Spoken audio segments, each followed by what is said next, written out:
নমস্কার, কেমন আছো সবাই? মনিস লাইফস্টাইল অ্যান্ড কিচেন থেকে আমি মনি। আমার একটা নতুন ব্লগে সবাইকে স্বাগত। আমি সাধারণত আনাজের খোসাগুলো ফেলি না, এটা তোমাদেরকে আগে ভিডিওটা দেখিয়েছিলাম। একটা জায়গায় জমিয়ে রাখি, কিন্তু আজকে ফেলে দিচ্ছি কেন, তো অনেকটা জমে আছে। তো আজকে অল্প আছে, ওই জন্য ওটা ফেলে দিলাম। আর দেখো, ফেলতে গিয়ে তলা দু একটা পড়েও গেছে, ওটাও তুলে ফেলে দিচ্ছি। এটা করা হয়ে গেলে তবে স্নানে যাব। তো স্নান করতে এসে দেখি আমি নুনের বাটিটা এটা অমাবস্যার দিনে আমি চেঞ্জ করি, একটা বাটিতে নুন রাখি আর কি, বাথরুমে একটা কর্নারে। আর অমাবস্যার দিন 15 দিন অন্তর অন্তরে চেঞ্জ করি আর কি। তো আমার 15 দিন অন্তর অন্তর অমাবস্যাটাও পড়ে, ওই জন্য অমাবস্যার দিনেই করি আর কি। তো ওটা ধুয়ে ফেলে, পুরোনো নুনটা ফেলে বাটি ধুয়ে মুছে আবার রেখে দিই। আর এই অমাবস্যা যেহেতু আমার মনে ছিল না, তো আজকে হট করে মনে পড়লো, ওই জন্য আজকেই করে নিলাম আর কি। মাঝে মাঝে তো ভুলেও যাই, তো এটা করে দেবো। স্নান করে পুজো দিতে চলে এলাম। আজকে আমার বরের শরীরটাও ভালো না, ওর একটা অ্যাংজাইটি একটা অসুখ আছে, এটা হয়তো অনেকেই জানো, আবার অনেকে হয়তো জানো না। ওটি যখন একটু বাড়াবাড়ি হয় না, তখন একটু অস্থির একটা ভাব করে। তারপর সুগার প্রেশার যাদের থাকে, তখন এটাও একটু আপ ডাউনটাও হয়। তো ডাক্তারের সঙ্গে যোগাযোগ হয়েছে, ওষুধও নিলাম। দেখা যাক কী হয়। এটা অনেক দিন পর হয়েছে আর কি। এটা এমনি সাধারণত কোনো ওষুধ নেই, এটা একটা এটা ডিপ্রেশন থেকেই হয়। আর এই ডিপ্রেশনে সব রোগ কথাতেই আছে, সব রোগের ওষুধ আছে, ডিপ্রেশনে তো কোনো ওষুধ নেই, কিছু করার নেই। তো ডাক্তার বললো কি ওষুধ দিয়েছে একটু রেস্ট থাকতে, তো রেস্টই তো থাকেই। যাই হোক, এখন স্নান করে পুজো দেওয়া হয়ে গেছে। তারপরে আজকে ঘুগনি করেছি, অফ ক্যামেরা করে নিয়েছি। আর এদিকে দেখো পরোটাটা ভেজে নিচ্ছি। আর যেটা বলছিলাম আর কি, আমি একজন ভিউয়ার্সের কথা বলছি, যদিও ভিউয়ার্স আমি বলি না এখন, বলতে আমার লাগে, যদিও উনি আমার মার বয়সী, ওনার 72 বছর বয়স। জামশাদপুর থেকে আমার ভিডিওটা দেখেন আর কি। দেখো বিরিয়ানি করবো, এটা আমি আগের থেকে প্রিপারেশনটা নিয়ে নিয়েছি, তো নাইলে করতাম না, যেহেতু বড়ের শরীরটা ভালো না। আজ এটা ঘরের মশলা দিয়ে করেছি, কোনো বাইরেতে বিরিয়ানি মশলা দিয়ে করিনি, ঘরেই বানিয়েছে, ঘরে যা যা ছিল বিরিয়ানি মশলা প্যাকেট দিয়ে ওখান থেকে দিনে এই মশলাটা দিয়েই করেছি। তো এখানে সবকটাই আছে, তোমরা দেখতেই পাচ্ছ, যেহেতু তোমরা দেখতে থাকো, আমি বলে নিই। আর এখানে দেখো মটন আছে, অল্প করেই আনা হয়েছে। আর যেহেতু বিরিয়ানিটা আগের থেকে আমি প্রিপারেশন নিয়েছি, করবো আজকে আর কি, ওই জন্য আনা হয়েছে আর কি, নাহলে তো আজকে করতাম না। আর যেটা বলছিলাম আর কি, না বললে আমার পরে বলা হবে না আর কি, যেটা বলতে চাইছি পরে, রান্নার কথাটা বলতে গিয়ে তাহলে আমার মাসি কথাটা বলা হবে না। যেটা বললাম আর কি, ওনাকে আমি সাধারণ ভিউয়ার্স বলছি না। উনি বলেছেন আমাকে, যেহেতু আমার মার বয়সী, ওনারও 72 বছর বয়স। তো উনি একা থাকেন আর কি, জামশাদপুর থেকে উনি আমার ভিডিওটা দেখেন। তো দেখো এখানে সবটা দিয়ে ম্যাগনেট করেছি আর কি, একটু দই দিলাম। তো জামশাদপুর থেকে আমার ভিডিওটা দেখেন, উনি অনেকের ভিডিওই দেখেন, ফেসবুকটা বেশি দেখেন, ইউটিউবটা খুব কম দেখেন। তো সেটাই বলছিলেন। তো উনি আমাকে নিজেই বলেছেন যে ওনাকে মাসি ডাকার জন্য, যেহেতু মার বয়সী। তো উনি একা থাকেন, ওনার কথা কথাগুলো। তারপর দেখো ভাবলাম কি, রান্না করার আগে কাপড়গুলোতে দিয়ে পুড়ে যাচ্ছে, যেহেতু আমাদের এখানে রোদের এখন তাপটাও বেড়ে গেছে না, ওই জন্য এখন কাপড়গুলো আগে তুলে নিই। সকালবেলা স্নান করে আগে কেচেছিলাম, তো এটাই তুলতে চলে এলাম। আর যেটা বলছিলাম, উনি অসুস্থ আর কি, উনি আর্থ্রাইটিসে খুব অসুস্থ।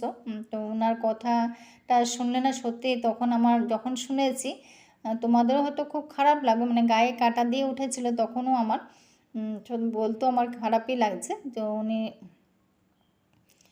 উনি কিন্তু ভিডিও নোটিফিকেশনটা পান না, কেননা বলতো উনি সাবস্ক্রাইব করেছেন, কিন্তু বেল আইকনটা তো বাজান নাই, ওই জন্য নোটিফিকেশনটা পান না। উনি কয়েকদিন পরে পরে ভিডিওটা পান, সেটাই আমাকে জানতে চেয়েছিলেন কেন পান না। সেটা আমি ওনাকে, এখন ওনার সঙ্গে আমার হোয়াটসঅ্যাপে কথা হয়, তো সেটাই ওনাকে আমি বুঝিয়ে বলে দিয়েছি যে খালি সাবস্ক্রাইব করলে তো হবে না, বেলটাও বাজাতে হবে। সাবস্ক্রাইব করার পরে কিন্তু বেল থাকে, বেলটা আসে আর কি, ওটা করলে নোটিফিকেশনটা হয়ে যায়, তাহলে ভিডিওটা যার ভিডিওটাই করা হয়, তাহলে তার ভিডিওটাই নোটিফিকেশনটা সঙ্গে সঙ্গে চলে আসে আর কি, সেটা আমি ওনাকে বুঝিয়ে দিয়েছি। তো সবাই তো সব কিছু জানেন না, আমার মাও জানে না, আমার মাও ভিডিও দেখে কিন্তু সেটা তো আর সবাই সব কিছু জানে না। তো এখনও অনেকে আছে অজানা আছে, যেটা বলছিলাম আর কি। তো উনি অসুস্থ, তো উনি উনি যখন ছোটোবেলা মানে উনি ওনার বাবার ঘরে একই সন্তান আর কি। তো ছোটোবেলা যখন স্কুলে যেতেন আর কি, তখন দেখতেন যে তারপর দেখতেন যে ভাইফোঁটা হতো ও বন্ধুদের মধ্যে বা ভাইফোঁটা প্রোগ্রাম মানে এটা দেখতেন আর কি, ভাইফোঁটার এটা। তো ওনার খুব খারাপ লাগতো, কেন উনি যেহেতু এক মা বাবার ঘরে একই সন্তান। তা একদিন ওনার বাবার কাছে উনি কমপ্লেন করেছেন আর কি, যে আমার তো ভাই থাকলে আমিও ভাইফোঁটা দিতে পারতাম, আমার তো কোনো ভাই নেই। তখন ওনার বাবা ওনাকে বলেছেন যে এক সন্তানের এক জ্বালা, বহু সন্তানের বহু জ্বালা। তো এইটা বাবা ওনাকে বলে বুঝিয়েছিলেন আর কি, তখনই সান্ত্বনা দিয়েছেন হয়তো। তো এটা বলেছেন। তারপর তো ওনার বাবা তো উনি তখন মাসি তখন মনে মনে ভেবেছিলেন যে যেটা আমাকে বলেছেন আগে, সেটাই তোমাদের সঙ্গে শেয়ার করছি, যে আমার যখন বিয়ে হবে তখন আমার যেন সন্তান মানে ভাইফোঁটা যেন দিতে পারে, আমি সেরকম সন্তানে আমি মানে যদি মেয়েও হয় ওরা পিস্তুত মানে মামাতো ভাই বোন তো ভাইফোঁটা দিতে পারবে, যাতে ভাইফোঁটা দিতে পারে আমি সন্তান 2-3টে সন্তান আমি পৃথিবীতে আনবো। সেই মাসি নিজে নিজে মনে মনে বলেছেন, নিজের বাবার কাছেও নাকি শেয়ার করেছেন কথাটা। বাবা বলেছেন ঠিক আছে। তো মানে মাসির বিয়ের আগেই বাবা মারা গেছেন। তারপরে মাসির বিয়ে হয়।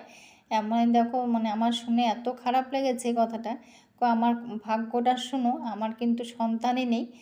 ভাইফোঁটা কথাটা তো মাথার থেকেই মানে দূর করতে হয়েছে। তো কিছু বলার নেই। তো সত্যি শুনে কিন্তু খুব খারাপ লেগেছে। বলে বাবাকে কাছে কমপ্লেন করেছিলাম যে আমার ভাই দাওনি কেন, যাতে আমি ভাইফোঁটা দিতে পারতাম, কিন্তু ওনার তো সন্তানই নেই, উনি কার কাছে কমপ্লেন করবেন। তো এখন তো উনি একা থাকেন, ওনার হাজব্যান্ডও নেই। উনি কিন্তু খুব অসুস্থ, মানে আর্থ্রাইটিসে খুব অসুস্থ। শুনে সত্যি খুব খারাপ লাগলো, যে মানে কত রকম মানে কি বলবো, এটা বলার কোনো ভাষা নেই। যাই হোক, মাসির সঙ্গে আমার এখন কথা হয়। ওনাকে আমি মানে আমাকে খুব ভালোবেসেছে, মানে উনি নিজেই বলেছেন আমাকে মেয়ের মতন, মানে উনি ডেকেছেন, মেয়ে ডেকেছেন। তো আমিও বলেছি নিশ্চয়ই আমি মেয়েই আপনার। তারপরে ওনার রেগুলার হয়তো 1-2বার হোয়াটসঅ্যাপে কথা হয়। তো ভালো লাগে, তো ওনারও ভালো লাগে, আমারও ভালো লাগে। সত্যি খুব আপন হয়ে গেছে। তো যেটা বলছে ওনার ভিডিওটা কেন পান নাই সেটাই বুঝিয়ে দিলাম আর কি। তখন বলতে বলতে কিন্তু আমি রান্নাটাও বসিয়ে দিয়েছি, তোমরা হয়তো সবটা দেখে নিয়েছো। তো আজকে মানে মনটা ওনার জন্য খারাপ লাগছে।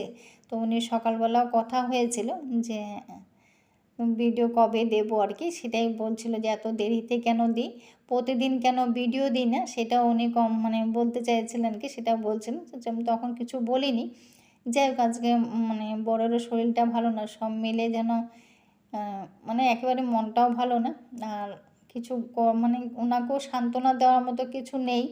তো যেটা বললাম আর কি, যে আপনি এখন যেটুকু যেমন আছেন সুস্থ থাকেন, যেটা তো হয়তো পরের জন্মে আপনি নিশ্চয়ই ছেলে মেয়ের ভাইফোঁটা সবটাই দেখতে পারবেন, সেটাই আমি বুঝিয়েছি। মানে কিছু একটা বলে তো সান্ত্বনা দিতে হবে, সান্ত্বনা দেওয়ার মতন তো কোনো ভাষা নেই। তো যেটা এটাই বললাম আর কি। তাই জামশাদপুর যাওয়া তো মানে আমিও যেতে পারবো কিনা, মানে এই জন্মে যেতে পারবো কিনা বা কখনো যেতে পারবো কিনা সেটাও তো আমি বলতে পারছি না। যদি যেতে পারি নিশ্চয়ই দেখা করব। আর যদি আপনার পরের জন্মে যদি নিশ্চয়ই আপনার ছেলে মেয়ে হয় ভাইফোঁটা নিশ্চয়ই সেটা দেখতেও পারবেন, সেটাই আমি বুঝিয়েছি আর কি। তো আমার বলতে বলতে মাংস রান্নাটাও হয়ে গেছে। আর এখানে দেখো আমি এটা দিয়ে দিলাম আর কি।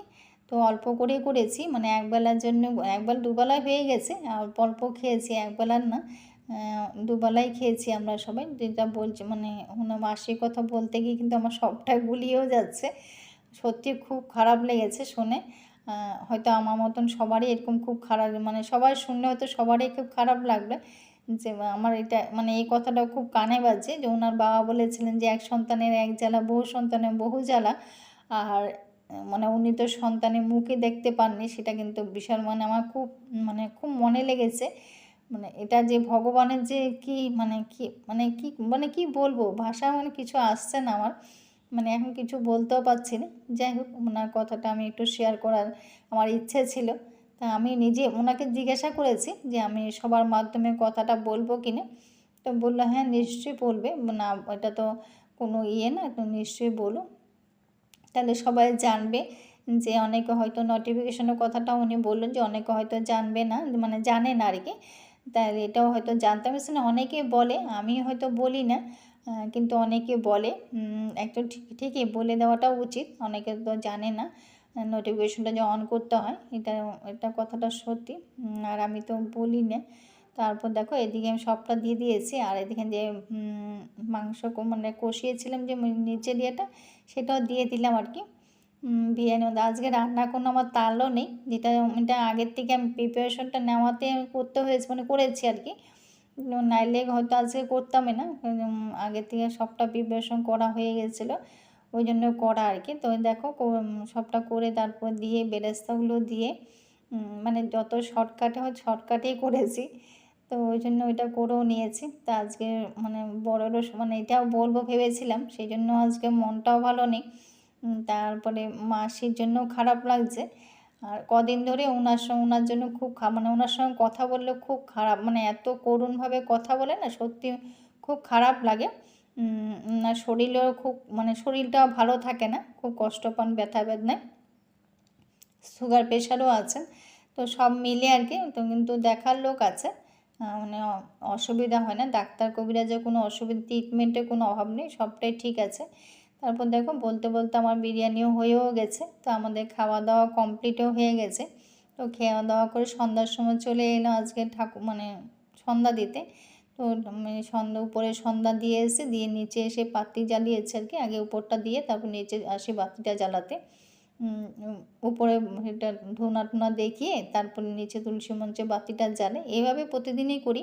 আর না হলে কখনো কখনো হয়তো নিচে বাতিটা জ্বালিয়ে তারপরে উপরে যাই, তো এটাই করে নিই। তো এখানে দেখো তো তুলসী তলা বাতি দিলাম, কলা গাছের তলাও বাতিটা মানে মোমবাতিটা জ্বালিয়ে দিলাম। তো গিয়ে তারপরে আমি কলা গাছের তলা মোমবাতি জ্বালাই আর তুলসী মঞ্চে বাতি জ্বালাই।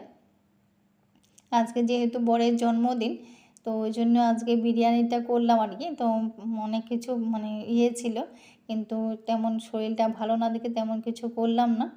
তো এই জন্য আর কি মনটাও ভালো ছিল না, তো এই জন্য ছোটো ছেলেই এনেছে এগুলো সব, ছেলেই সব ব্যবস্থা করেছে, তো ওই জন্যই করলাম, এই জন্য কেকটাও কাটলো। তারপর এগুলো দেখো এনেছে ছেলে সব, খাওয়া দাওয়া। আজকে ব্লগটা এখানে শেষ করলাম, কেমন লাগলো সবাই কমেন্ট করো, ভালো থেকো, সুস্থ থেকো।